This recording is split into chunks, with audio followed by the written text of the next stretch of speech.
AkronHipHop.com, the Reporter Newspaper Online.com and hard copy, and BlackOnOhio.com. It's your boy Cat Israel once again with a special edition of Politically Speaking. Honest, fair, black everywhere. Hey man, I love that. Say it one more time for your brother. Honest, fair, black everywhere. Newspapers, yeah, we're certain newspapers, man. You already know, that's what we do. Who I work for. Big up the Reporter newspaper, man. What's going on, man? Talk to me. Well, we're going to get with the synopsis for today. You know, it's another edition of the Corona epidemic. You know, I got to put on the screen, Corona epidemic, so we're going to give some updates, you know. We're going to talk about the word of the day, political word of the day, and after that, we're going to get with Trump news. Now, we ain't going to talk about Todd Gurley is blown out knee playing for the Falcons. We're going to talk about old Trumpy Trump. What, the Falcons picked him up? Yeah, the Falcons picked him up, yeah. Well, hold on, before we go any further, I know you the news. This is news stuff, right? Yeah, of course. Todd Gurley from the Rams signed that multi-million-dollar deal. He's under 26 years old, and he got cut. He got cut. And he's playing for the Falcons right now. Man, the Falcons right now. Why would they let go of him like that? That's a good question, but you know, running backs got a short lifespan in the NFL, so you know, I mean, he had a big contract coming up too, and I didn't think they want to pay him for real. Mm-hmm. But I always thought he was a good back. And they just cut him. They didn't even trade him. They was trying to, but with his messed up knee, you know, that's life of NFL running back. Dude, you know your stuff. It ain't a news thing that ain't out that don't know it. You are, I'm about to change your name. I'm going to start calling you Newsworthy Muhammad. Newsworthy Muhammad. No. Go ahead, Cottrell. Israel, go ahead, talk about it, bro. All right, let's get, and after that, we're going to get to the trending news. I put that in there. Now we're going to get to it. Come on. So the political word of the day is quarantine. Uh-oh.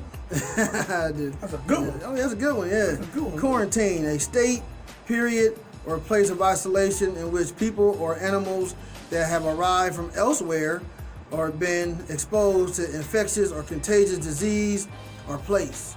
You know, like bats and stuff, bat soup. So let's, speaking of bat soup, we'll get on the Trump news, see what Trump been doing today lately.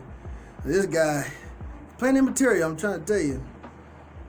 Now, Sunday and Monday, he been having press conferences and he been lashing out, and multiple news agencies calling him fake news.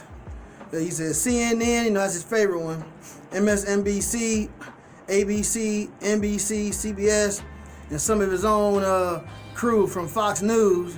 I guess they're eating their own now, claiming that they're attacking President Trump too much, or they hating on him too much. But you know, you kind of bring it back to yourself, Mr. Trumpy Trump. You know what I'm saying? You know, you constantly attacking him. I mean, what do you expect? You know, in the New York Times, you called them negative, and you know, New York Post. So everybody hating on President Trumpy Trump now, and I don't know about that there, bub. But one thing I do want to talk about before, on a serious note, that Trump's Department of Justice team, you know, was part of his cabinet. I want to reiterate that too. Reportedly asked Congress for indefinite detention of powers to fight the corona. What's that mean? Pretty much violation of habeas corpus, where you're denied the right to a due process. Now, I'm not no lawyer, but I'm gonna try to explain that to you basically. They're asking to arrest people who suspected corona infectious people, to detain them indefinitely, especially if they break quarantine protocols. Now, I got to say that clearly. Mm-hmm. And they want to hold them indefinitely under the basically War Powers Act. So as long as you're under suspension of habeas corpus, they can detain you indefinitely up to 1 year after the emergency ends. Mm-hmm. So that means if you get arrested by, let's say, Homeland Security, and you know the coronavirus end on December of this year, they can literally hold you until December of 2021, even before you even be tried, seen, no bill, which basically throwing out the case, or they indict you, proceed the case. And I don't really like how they did that. You know, everybody panicking. We need strong leadership, not only from the federal level, but the state level and local levels. And to try to sneak that kind of agenda in the midst of a pandemic, I think is highly unprofessional. Can I ask a question? Sure. So let's bring it on the local tip. I'm kind of curious.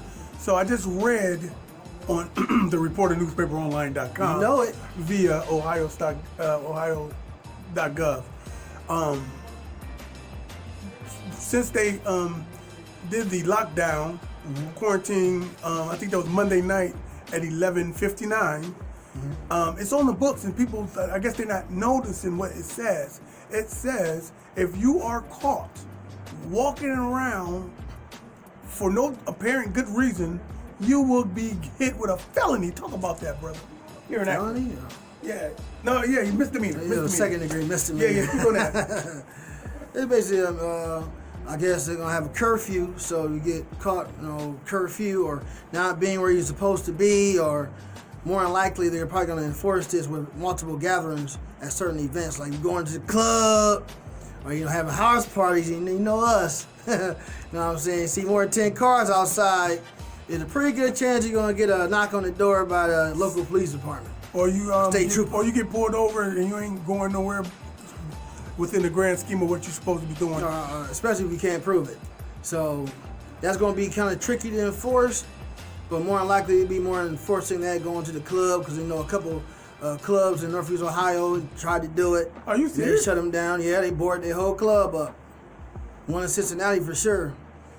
Yeah. I think it was one, I want to say in Youngstown. Yeah, Youngstown too. So let's get to the trending news.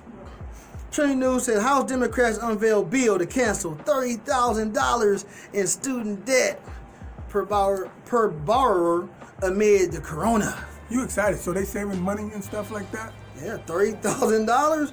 I said, look, I'm gonna tell you something right now. I know about that little stimulus package bill they're trying to pass, and more than likely it's been on a halt right now, so they still negotiating, trying to get that money out. But honestly, if I had to choose one, I'd kind of rather get that, that $30,000 student debt loan wiped out than give me a measly $1,200 that they're actually trying to get us to pay back. So it's not even giving it to us. They're trying to make it as if it's a loan. So they give us the $1,200. In the previous bill, they're talking about we actually got to pay it back the next year in our taxes. I'm like, boy, is that Trump for you, boy? Goodness gracious. So, saying that, we're going to give it the business of the week. And pretty much we thanking everybody, whoever supported AkronHipHop.com, from the rappers, the singers, you know what I'm saying? Shout out to all of them, you know what I'm saying? All the politicians, who helped us on the campaign trail, and Akron City Council, the county of Summit, and all surrounding cities in Summit County. So, shout out to everybody, you know what I'm saying? Make sure you stay safe, keep your gloves and your mask on, and glasses too if you got it. And this is your boy Cat Israel with AkronHipHop.com, reporternewspaperonline.com, and you already know what this show is, politically speaking. Honest, fair, black everywhere. Peace.